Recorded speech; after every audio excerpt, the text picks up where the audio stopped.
Inter degree pass or fail తక్కువ వ్యవధిలో life settlement in abroad కొరకు హోటల్ మేనేజ్మెంట్ అంటే Trinity college of hotel management. Sheela Bhide committee ఇచ్చిన సిఫార్సుల పైన గత రెండు ప్రభుత్వాలు అంటే జగన్మోహన్ రెడ్డి గారి ప్రభుత్వంలో పెద్దగా ఏమీ సంప్రదింపులు జరగలేదు, కానీ చంద్రబాబు నాయుడు అలానే కేసీఆర్ మధ్య సంప్రదింపులు జరిగినప్పుడు కూడా ఒక క్లారిటీ రాల. ఇప్పుడు పరిస్థితుల్లో ఏమైనా మార్పు వచ్చిందా? అక్కడ ప్రభుత్వాలు మారినాయి, ఇక్కడ ప్రభుత్వం మారింది. సో పరిస్థితుల్లో ఏమైనా మార్పు వచ్చిందా? మీరు అన్నట్టుగా ఓ పరిష్కారం దిశగా వెళ్ళడానికి వాతావరణం అనుకూలంగా ఉందా? అంటే 2014 నుంచి 19 వరకు కేశవ్ గారు మీరంటూ కొంత చర్చ జరిగింది, బట్ రచ్చ ఎక్కువ జరిగింది. ఆ రోజు జగన్మోహన్ రెడ్డి గారు కూడా ప్రతిపక్షంలో ఉన్నారు. ఆయన నువ్వు ఓటుకు నేరు కేసులో ఇరుక్కుపోయి నువ్వు పారిపోయి వచ్చావు, అసలు ఇరు రాష్ట్రాల మధ్య సయోధ్యగా ఉంటే పరిష్కారాలన్నీ సమసిపోతాయి, ఇది చిటికలో అయిపోయే పని. సో మీకు తెలంగాణలో టీడీపీ పార్టీ ఎదుగుదల మీద ఆలోచిస్తున్నారు, అలాగే డబ్బులు నోటు కేసులో ఇరుక్కున్నారు కాబట్టి పారిపోయి వచ్చి గొడవలు పెట్టుకుంటున్నారని చెప్పి తిట్టిపోశారు జగన్మోహన్ రెడ్డి గారు.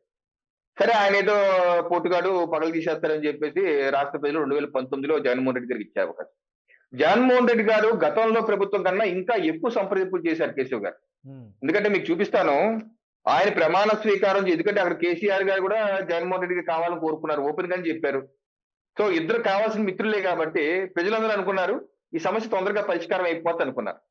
జగన్మోహన్ రెడ్డి గారు ప్రమాణ స్వీకారం చేసినటువంటి రెండు రోజుల్లోనే మే 25, 2019 ఆయన తెలంగాణకు వెళ్లి కేసీఆర్ గారిని కలిసి బొకేలు ఇచ్చుకొని స్వీట్లు ఇచ్చి కౌగులింపులు చేసుకొని ఇద్దరు కలిసి సాగుతాం. ఇద్దరు జాయింట్ స్టేట్మెంట్ ఏమి ఇచ్చారంటే, జాయింట్ స్టేట్మెంట్ ఇరు రాష్ట్రాల మధ్య ఉన్నటువంటి సమస్యలు చాలా చిన్న సమస్యలు, షెడ్యూల్ 9, 10 పరిష్కరించే పెద్ద సమస్య కాదు, దీనిలో కేంద్ర ప్రభుత్వం జోక్యం కూడా అక్కర్లేదు, మేమే పరిష్కరించేసుకుంటాం అని చెప్పి ఇద్దరు కలిసి జాయింట్ స్టేట్మెంట్ ఇచ్చారు. ఆ తర్వాత జూన్ 2, 2019 జగన్మోహన్ రెడ్డి గారు తెలంగాణలో ఉన్నటువంటి ఏపీ ఆస్తులు సెక్రటేరియట్ కానీ లేకపోతే ఎర్రమంజిల్లో ఉన్నటువంటి ఇరిగేషన్ శాఖ కానీ ఇటువంటి కొన్ని భవనాలన్నీ తెలంగాణకి ఇచ్చేశారు కేసీఆర్ గారు. ఇదిగో మనం ఇచ్చిపుచ్చుకునే దూరంలో ఉండాలి, అవి కొన్ని వేల కోట్లు ఉంటాయి, మనం ఇచ్చేస్తే వాళ్ళు కొన్ని ఇస్తారు, సో ఇలా మేము సమస్య పరిష్కరించుకుంటాము, కేంద్రం జోక్యం అక్కర్లేదన్నారు. ఓన్లీ సంతోషం, మీరు ఇచ్చారు వాళ్ళు కొన్ని ఇస్తారు కదా అంటే 5 ఏళ్లలో పెద్దగా ఇచ్చింది లేదు, అసలు ఏమి ఇచ్చింది లేదు, చేసింది లేదు. ఆ తర్వాత మళ్ళీ ప్రగతి భవన్ లో 28 జూన్ 2019 మొత్తం టీమ్ తో కలిసి ఇక్కడ ఏపీలో చీఫ్ సెక్రటరీ కావచ్చు, మంత్రులు కావచ్చు, సెక్రటరీ కావచ్చు, అది తెలంగాణలో కావచ్చు, వీళ్ళందరూ కూర్చొని మొత్తం పరిష్కరించేస్తామని చెప్పి కేశవ్ గారు 6 నెలలు హనీమూన్ బాగా నడిచిందండి. ఆ తర్వాత ఏమైందో తెలియదు, పక్కన ఆపేసి కూర్చున్నారు. ఆపేసి కూర్చొని మళ్ళీ కేంద్రం మీరేం చేయట్లేదు, రాజకీయం ఎలా ఉంటుంది చూడండి, మేము చేసుకుంటాము, మేము పరిష్కరించుకుంటాము, కేంద్రం అక్కర్లేదు, కేంద్రం ప్రస్తావన అక్కర్లేదు అన్న వ్యక్తులు 6 నెలలు అయిపోయిన తర్వాత కేంద్రం నాచుతుంది, పట్టించుకోవట్లేదు, చేయట్లేదని చెప్పి చేస్తూ ఏది ఇప్పటి వరకు తేల్చలేదు. ఇప్పటి వరకు వైసీపీ ప్రభుత్వం గత ప్రభుత్వం చెప్పలేదు అసలు. ఇప్పుడు కొత్త ప్రభుత్వం ఏర్పడింది కాబట్టి ఒక ముందడుగుగా దీన్ని చూడాలా, లేదా పరిష్కారం దిశగా వెళ్తాయని అనుకోవాలా? అంటే నేను ఇది కూడా ఎందుకు చెప్పానంటే, గత ప్రభుత్వం చాలా సయోధ్యగా 2019లో ఆ రెండు కేసీఆర్ గారు జగన్మోహన్ రెడ్డి గారు చూశారు. ఇప్పుడు కూడా రేవంత్ రెడ్డి గారు కాంగ్రెస్ పార్టీ ప్రభుత్వం ఉంది, చంద్రబాబు నాయుడు గారు ఇద్దరు మంచి సయోధ్య గురు శిష్యులు అంటారు. గతంలో చంద్రబాబు నాయుడు కేసీఆర్ గారు గురు శిష్యులే, మరి అక్కడ అవ్వలేదు, ఇక్కడ అవుతుందని చెప్పి నేనైతే ఆశిస్తున్నా, ఆశాభావం అయితే వ్యక్తం చేస్తున్నా. అయితే ఒకటే అనమాట, నేనైతే ఏంటంటే గతంలో లాగా అలయ చేసుకుని స్వీట్లు పంచుకొని 6 నెలల పాటు ఊరించి వదిలేస్తారా, లేకపోతే ఇంకా నిజంగా సరిగ్గా చేస్తారా? ఎందుకంటే ప్రెసిడెంట్స్ మన గత చరిత్ర చూస్తే అలా ఉంది. సో అందుకని మీ ఛానల్ ద్వారా రిక్వెస్ట్ చేసేది ఏంటంటే, దీని మీద చర్చల కన్నా ఆల్రెడీ షీలాబేడి కమిషన్ ఎన్ని చర్చలు 10 ఏళ్ల పాటు చర్చలు జరిగిపోయినాయి కాబట్టి కొన్ని కొలిక్కొచ్చినాయి కాబట్టి ఆ కొలిక్కొచ్చిన అంశాలని, ఎందుకంటే ఇటీవల మనం చూసాం ఢిల్లీలో ఏపీ భవనం పంచుకున్నారు కదా, ఇబ్బంది లేదు కదా, మైనింగ్ కార్పొరేషన్ పంచుకున్నారు కదా, ఇబ్బంది లేదు కదా, అలా ఆ ప్రాసెస్ స్టార్ట్ అయింది కదా. అలాగే ఆ 180 కూడా పనిచేయండి. ఫస్ట్ పనిచేస్తే ముందు కొంత సమస్య పరిష్కారం అవుతుంది. ఆ తర్వాత నెక్స్ట్ అడుగు ఏం చేయాలి, ఎలా చేయాలి, అక్కడ ఉన్నటువంటి ఉద్యోగుల పరిస్థితి ఏంటి, కరెంటు విద్యుత్ ఏంటి, విద్యుత్ మేమేమో 6,000 కోట్లు ఇవ్వాలంటాం, వాళ్ళేమో 24,000 కోట్లు. ఇంకో విషయం, ఈ అంశం కూడా ఇప్పుడు సుప్రీంకోర్టులో ఉంది కేశవ్ గారు. చాలా ఏపీ ప్రభుత్వం 2 డిసెంబర్ 2022 సుప్రీంకోర్టుకి వెళ్ళింది, విభజన చట్టంలో ఉన్నట్టు విభజన చేయట్లేదు, మీరన్నా దగ్గరుండి చేసి పెట్టండి అని వేస్తే రిట్ పిటిషన్ నెంబర్ 1091/2022 2 డిసెంబర్ 2022 వేశారు ఈ కేసు.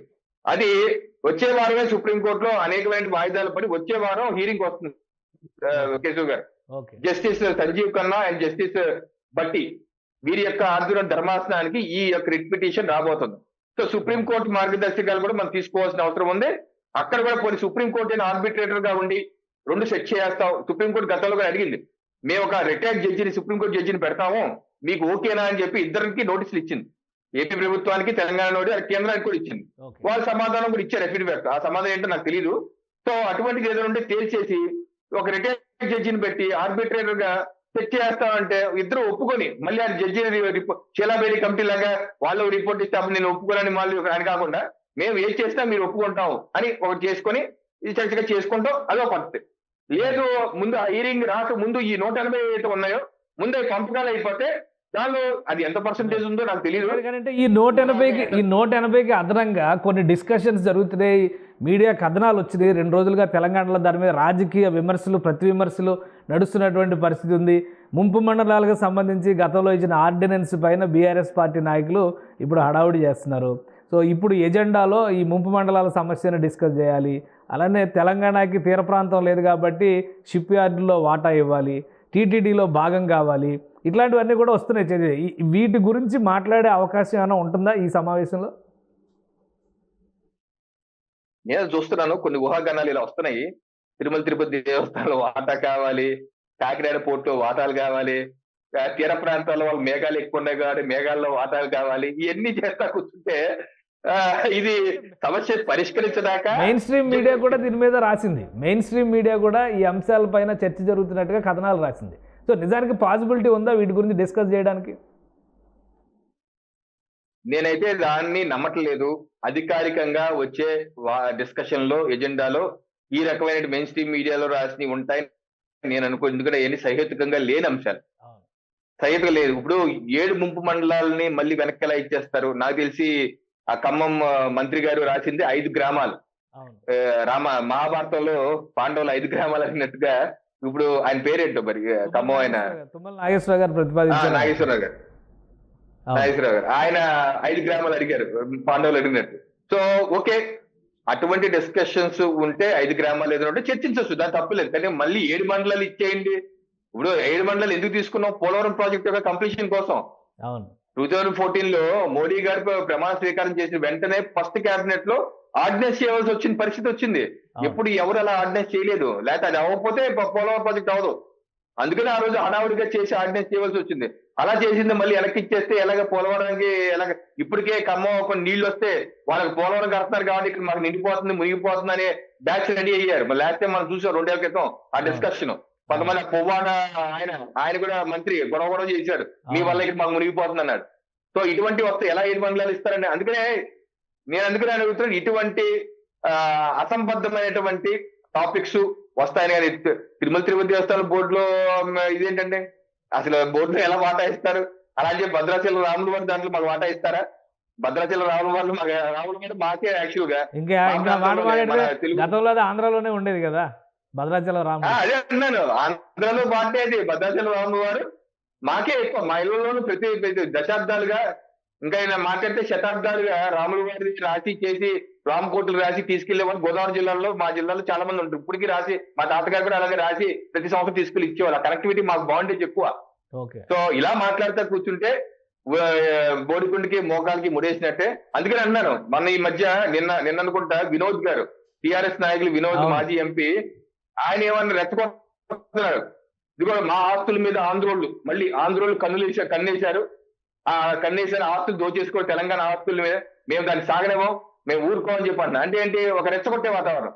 ప్రజలను మళ్ళీ రెచ్చగొట్టి టిఆర్ఎస్ పార్టీ చితి మీద చలిమంట కాల్చుకునే చేసే ప్రయత్నం చేస్తే మళ్ళీ సమస్యలు చెట్లు అవుతాయి.